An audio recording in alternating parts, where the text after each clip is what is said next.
Hi friends, welcome to Vidyanagar YouTube channel.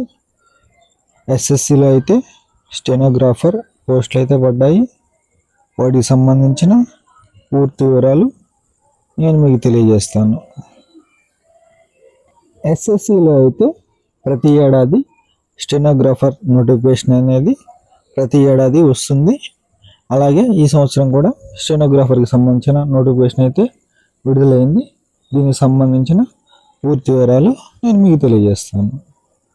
ఈ పోస్టులకు apply చేసుకోవడానికి ఆన్లైన్ ప్రక్రియ అయితే ఏప్రిల్ 24వ తారీఖు నుంచి అయితే మొదలైపోయింది.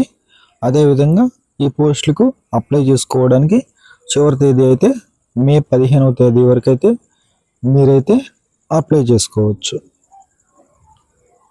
ఈ స్టెనోగ్రాఫర్కి సంబంధించిన పోస్టుల ఖాళీలు అయితే సుమారు 700కు పైగా ఉన్నాయి. స్టెనోగ్రాఫర్ గ్రేడ్ డికి సంబంధించిన పోస్టులకు అప్లై చేసుకోవడానికి అర్హత వయసు అయితే 18 సంవత్సరాల నుండి ఉండాలి. అదేవిధంగా 27 సంవత్సరాల వయసు వారైతే అప్లై చేసుకోవచ్చు. అదేవిధంగా స్టెనోగ్రాఫర్ గ్రేడ్ సి పోస్టులకు అప్లై చేసుకోవాలనుకునేవారు వారికి సంబంధించిన వయసు అయితే 18 సంవత్సరాలు అయితే నిండి ఉండాలి. అదేవిధంగా గరిష్ట వయో పరిమితి అయితే 30 సంవత్సరాలుగా నిర్ణయించారు. అదేవిధంగా ఈ వయసులకు ఎస్సీ ఎస్టీ అభ్యర్థులకైతే 5 సంవత్సరాలు సడలింపు అయితే ఉంటుంది.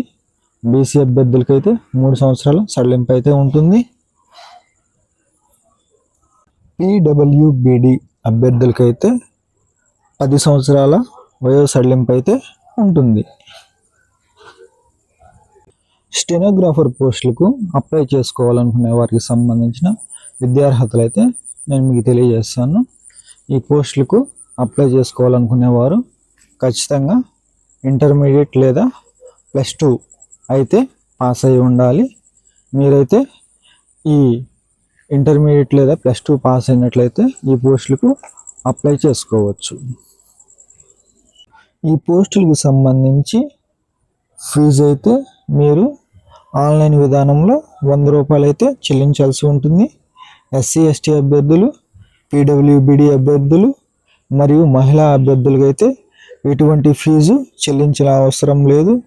మీరైతే ఉచితంగానే ఈ పోస్టులకు అయితే అప్లై చేసుకోవచ్చు. దీనికి సంబంధించిన పరీక్ష అయితే ఆన్లైన్ విధానంలో కంప్యూటర్ ద్వారా అయితే నిర్వహిస్తారు. పరీక్షా కేంద్రాలు అయితే మీకు దగ్గరలో ఉన్న ఎగ్జామ్ సెంటర్స్ అయితే వస్తాయి. అంటే ఆన్లైన్ సెంటర్స్ ఈ మధ్యకాలంలో ప్రతి జిల్లా కేంద్రాల్లో ఉన్నాయి కాబట్టి మీ జిల్లా కేంద్రాల్లో మ్యాక్సిమం మీకైతే ఎగ్జామ్ సెంటర్ రావచ్చు. దీనికి సంబంధించిన పరీక్ష అయితే మీకు 200 మార్కులుగా ఉంటుంది. జనరల్ ఇంటెలిజెన్స్ నుంచి 50 ప్రశ్నలు వస్తాయి. ఇవి 50 మార్కులుగా ఉంటుంది. అదేవిధంగా జనరల్ అవేర్నెస్ నుంచి 50 ప్రశ్నలు వస్తాయి. ఇవి 50 మార్కులుగా ఉంటుంది.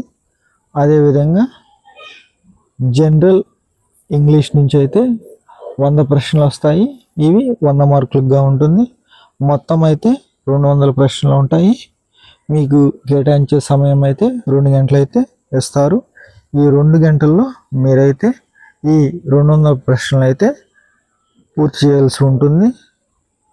ఈ ఎగ్జామ్లో నెగిటివ్ మార్కులు కూడా ఉంటాయి. అంటే మీ ప్రతి తప్పు సమాధానానికి మీకు వచ్చిన మార్కుల్లో 0.25 మార్కులు అయితే తొలగించడం జరుగుతుంది.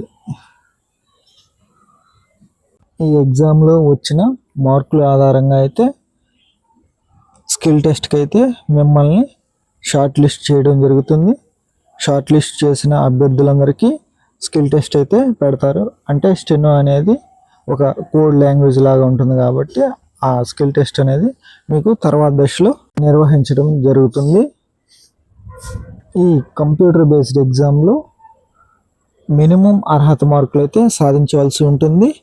జనరల్ కేటగిరీ అభ్యర్థులు అయితే 30% మార్కులు సాధించాలి. అదేవిధంగా ఈడబ్ల్యూఎస్ బీసీ అభ్యర్థులు అయితే 20% మార్కులు సాధించాలి. మిగిలిన అభ్యర్థులు అయితే కనీసం 20% మార్కులు అయితే సాధించాలి. దీనికి సంబంధించిన పరీక్ష అయితే ఆన్లైన్ విధానంలో కంప్యూటర్ బేస్డ్ ఎగ్జామ్గా అయితే నిర్వహిస్తారు. ఈ ఎగ్జామ్కి మీరు ఎగ్జామ్ హాల్లోకి వెళ్ళేటప్పుడు అయితే మీరు ప్రభుత్వ గుర్తింపు పొందిన ఐడెంటిటీ కార్డు అయితే తీసుకెళ్లాల్సి ఉంటుంది.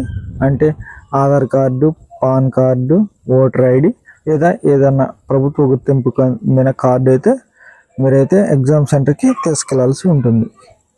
ఈ కంటెంట్ కనుక మీకు నచ్చినట్లయితే లైక్ చేయండి, సబ్స్క్రైబ్ చేయండి, ఫాలో చేయండి, కామెంట్ చేయండి. Thank you to all.